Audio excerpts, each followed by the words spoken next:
notion de relation, elle est vraiment au cœur de l'ouvrage. La relation, c'est comment tous les jours on parle avec quelqu'un, comment tous les jours on se comporte dans un transport en commun par rapport aux autres, comment dans des moments importants aussi de la vie des pays, des espaces, de la citoyenneté, on se dit qu'on est dans une relation de confort en tant que femme, dans sa différente représentativité de genre, par exemple, d'être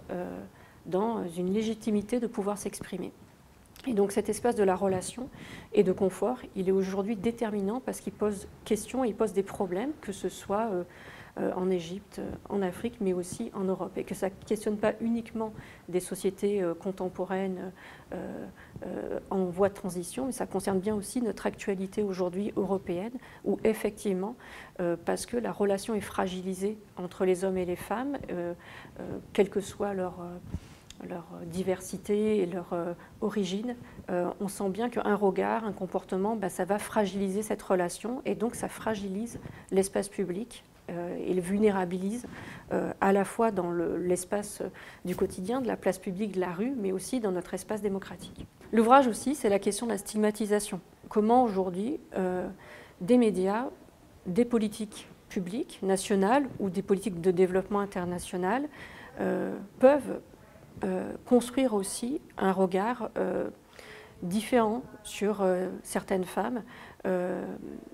en pointant effectivement l'intérêt de montrer qu'elles sont différentes ou que leur attitude, leur comportement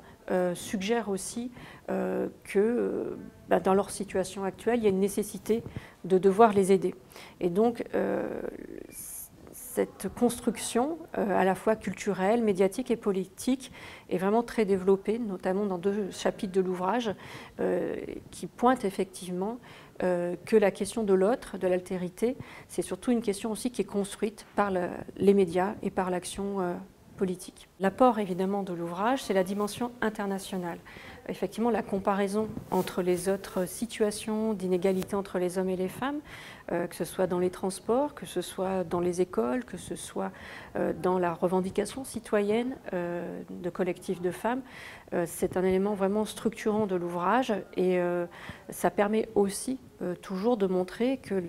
le conflit ou le problème de relation ou d'inégalité entre les hommes et les femmes ne concerne pas uniquement aussi la société dans laquelle on vit, mais concerne plus globalement la question des droits des femmes à la ville et à l'espace public au niveau international.